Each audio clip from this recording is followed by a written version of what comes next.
Eu discordo do Mauro em alguns pontos, né? Sim, isso é um fato. Você está no radar da bola. Aqui a verdade vem antes da manchete. E hoje, Mauro Cesar não poupou ninguém. Em uma análise afiada, ele detonou a postura dos clubes brasileiros no Mundial de Clubes e mandou a real. Será que o futebol brasileiro está mesmo se iludindo? Ou será que alguém finalmente teve coragem de dizer o que muitos escondem? Acompanhe os principais trechos dessa fala que está mexendo com os torcedores e com os bastidores. Bem, eu acho que o grande problema dessa discussão, que, aliás, eu acho uma discussão muito pouco produtiva, são os extremos. Sabe? Porque tudo isso que você falou é verdade. Vamos lá. Os europeus ligam menos para a competição? Sim, isso é um fato. Tá passando o pano. Quem fala isso não raciocina. É um fato, cacete. Porra, quer que eu minta? É um fato. O João Castelo Branco, nosso companheiro da ESPN, foi nos pubs que lotam de torcedores do Chelsea na hora do jogo com o Flamengo, não tinha ninguém. E foi num pub de rubro-negros de Londres, estava lotado. Eles não dão a mesma importância, isso é um fato, a gente não vai mentir. Não vai mentir, isso não é desvalorizar, é um fato. Agora, se eles não dão importância, é problema deles, você vai lá e ganha dos caras. E aí faz o quê? Faz com que eles comecem a mudar o olhar. E essa situação em que eles não respeitam tanto, não temem, a melhor palavra é temer, os times sul-americanos, foi construída pelos times sul-americanos que fracassam retumbantemente ano após ano. Inclusive, não conseguem, em alguns momentos, chegar nem à decisão daquele Mundial do final de ano quanto o europeu.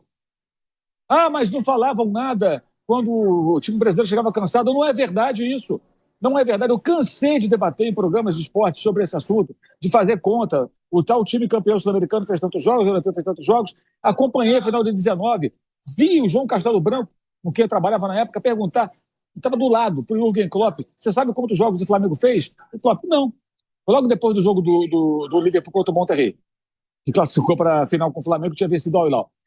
Ele falou, não sei. Aí o João falou, 74, algo assim. Ele tomou um susto. Nossa, isso tudo? 74 jogos? Ele ficou até assustado, ele não sabia.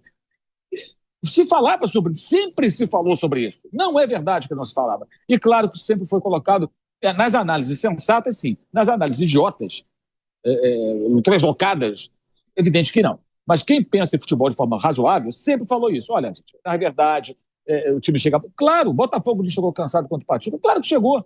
O Palmeiras na pandemia, claro que chegou. E perderam. Mas também, Botafogo, Palmeiras, com times mais fortes que seus adversários, perderam. É feio. Como é feio, de repente, você vê o PSG perder o Botafogo. O elenco que tem o PSG, para eles é feio. O Chelsea ser dominado pelo Flamengo, foi subjugado pelo Flamengo. É feio para eles. Isso começa a mudar o olhar do europeu com relação a esses confrontos. Quem tem a obrigação de mudar isso são os times sul-americanos, enfrentando, vencendo, jogando bem. Então, quando a gente coloca tudo no contexto, isso não é desvalorizar nada, ninguém está desvalorizando nada. Isso não é desmerecer os times sul-americanos, coisíssima nenhuma. Isso é apenas tratar as coisas como elas são de maneira realista e honesta, antes de qualquer coisa. Tudo isso é verdade. Que eles chegam mais cansados, é verdade. Que eles não dão a mesma importância, também é verdade. Que os times brasileiros estão mais inteiros nesse momento, fisicamente, também é verdade. É óbvio. Agora, vai lá, ganha dos caras e muda essa história. E comemora, e festeja. Eu falo isso desde sempre. Aliás, tem alguns elementos que distorcem o que a gente fala. Aí um babaca ou outro vai lá e grava um vídeo no YouTube, distorcendo tudo. Eu nunca desmereci nada, apenas eu não fico mentindo para o torcedor, tentando passar uma ideia como se os times sul-americanos fossem mais fortes do que os europeus mais fortes. Não são. Não são por uma razão muito simples. Eles têm o dinheiro, eles têm a grana. O Estevão é o jogador mais talentoso surgido no último ano e meio do futebol brasileiro. Já está de malas prontas para jogar no Chelsea. É como se o Juventude contratasse o melhor jogador surgido no futebol da Inglaterra. Porque, não no caso do Chelsea, mas, por exemplo, me expressei mal, os dois volantes campeões da Libertadores, João Gomes do Flamengo 22 e o André pelo Fluminense 23. Os dois jogam no Wolverhampton. É como se o Juventude aqui no Brasil contratasse os dois volantes jovens que estivessem sendo convocados para a seleção da Inglaterra. Então, o que acontece, o que a gente vê, é que tudo isso é verdade, está tudo dentro de um grande caldeirão. Então, é para entender o contexto, saber que tudo isso é fato, valorizar as vitórias brasileiras e, a partir do momento que os times do Brasil e da América do Sul em geral conseguem enfrentar e superar os europeus, você oferece desafio técnico, mostra para eles que, olha, a coisa não é tão simples agora, e aí eles vão começar a mudar. E aí pode ficar até mais complicado, nesses embates. Eu duvido que nos próximos confrontos de times da Europa com times sul-americanos, eles entrem tão assim, achando que podem ganhar. Alguém acha que o PSG não achava que podia ganhar? Ou o Chelsea achava que ia tomar o coco que tomou do Flamengo? Claro que não. Eles não esperavam isso. Então isso começa a mudar o olhar do europeu e aí pode mudar também o comportamento. Imagino que mude, porque ninguém quer perder. Você entra meio murcho ali porque você acha, esses caras a gente ganha. Quando você vê que não é assim, opa, temos que dar mais gás. No jogo do Botafogo, o Luiz Henrique deixou jogadores importantes de fora e foi colocando em campo durante a partida, porque percebeu que a coisa estava feia para ele. Estava feia para ele. O Chelsea baixou a porrada no Flamengo o jogo inteiro. Foi desleal em alguns momentos. A expulsão do Nicolas Jackson foi o fecho de uma partida violenta da equipe inglesa. Por que jogou assim? Porque viu que o jogo era difícil, que o time do Flamengo é bom e tem condições de enfrentá-lo. E o que falou o Felipe Luiz, depois do jogo passado, foi perfeito. Ele definiu bem. Existe uma elite dos times que são muito, muito difíceis de serem batidos em condições de competição, digamos assim, com intensidade. Existe um bloco de baixo que está ali perto dos brasileiros e os outros mais fracos, que dá para ganhar. E esse campeonato, como tem vários representantes, não só o campeão, né, ele tem times que são do bloco mais abaixo. O Chelsea não é pelotão número 1 hoje do futebol europeu. O Dortmund menos ainda. Mas são times fortes. E vencê-los, superá-los, jogar bem contra eles, é relevante. Então, tudo isso é verdade, tudo isso é possível. Entender o contexto, ter a noção de que para eles esse torneio não tem a importância que tem para nós, sul-americanos, entender que de fato eles estão esgotados, como os brasileiros chegavam esgotados. Isso era falado na época, isso tem que ser falado agora, porque é um fato. Nós somos jornalistas, temos que trabalhar com os fatos.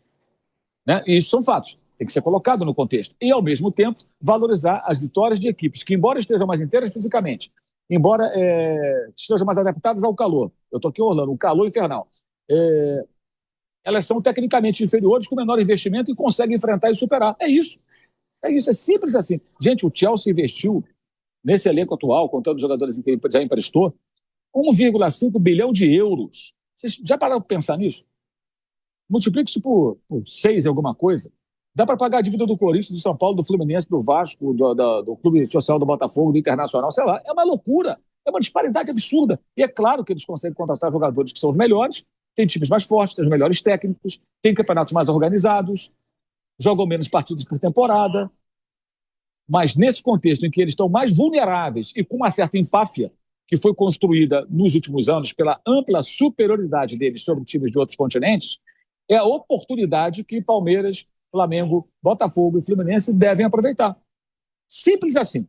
É como eu penso. Tudo isso aí é verdade. Uma coisa não anula a outra. E eu acho que tem que se comemorar, tem que valorizar e tudo mais, mas sem perder a noção da realidade. Porque tudo isso, para mim, apenas é fato, não é opinião. Não é opinião. Quando eu falo, o time europeu está em fim de temporada, é verdade. Quando eu falo que eles estão menos adaptados ao calor, também é verdade.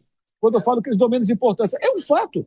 Você não vê aqui torcedores dessas equipes no volume dos torcedores sul-americanos. O Bayern não tem torcida? O alemão não consegue comprar uma passagem para vir aqui para os Estados Unidos para ver um jogo. Por que ele não vem? E por que os argentinos, lógico, muitos são radicados aqui, lotaram e fizeram do estádio em Miami uma bomboneira? Porque para eles aquele jogo é tudo. Para os alemães é mais um jogo. Agora, se para eles é mais um jogo e o Boca pudesse vencer, até empatou, depois tomou o segundo gol, que vença. Dane-se se eles não estão ligando. Isso é outra história.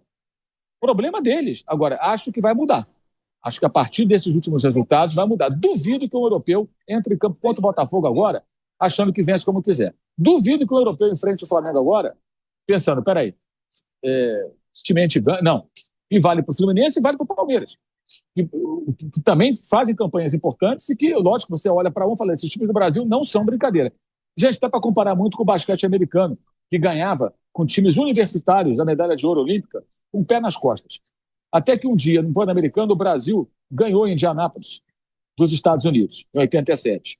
E depois eles começaram a ter dificuldades nos Jogos Olímpicos, no Mundial de Basquete, e aí passaram a fazer o quê? Dream Team. Foram convocar os caras da NBA.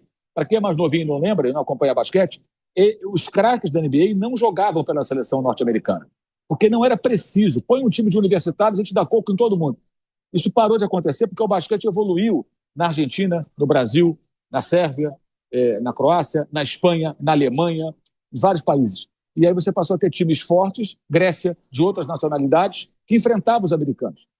e ganhavam dos americanos. Aí criou-se o primeiro Dream Team, o segundo Dream Team. Cada Olimpíada tem um Dream Team do basquete, porque eles vão buscar os caras da NBA. E os caras da NBA, que não ligavam para isso, passaram a querer jogar porque sabiam que ali tinha o quê? Desafio técnico. O que os times brasileiros estão mostrando para os europeus é o seguinte: olha, eu te desafio tecnicamente, eu posso te derrotar.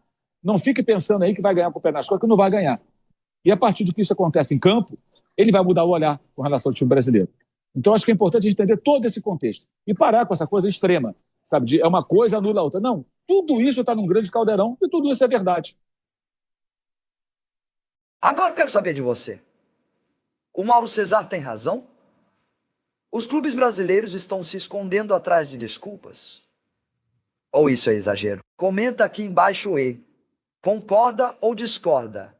Todo mundo tem voz aqui no Radar da Bola. Eu discordo do Mauro em alguns pontos, né? Nessa situação de clube europeu não valorizar, eu até entendo que possa valorizar menos que a Champions, tá? Mas e aí é aquilo que eu falo, eu não levo como parâmetro, e aí eu não vou mudar o que eu falei, o Mauro César Pereira. Você, eu sei que você sempre falou isso, mas a mídia no geral não. A mídia no geral, geralmente quando o brasileiro perde, ela não fala que está esgotado, ela não fala que o time brasileiro está cansado, ela fala, não tem mais competição. Não dá mais para brasileiro e sul-americano competir com o europeu. Foi humilhado, foram humilhados. Os europeus entraram sem botar tanta força e venceram. É o que eu mais vejo. Eu não falo de você, Mauro. Isso eu não falo mesmo e você sabe disso.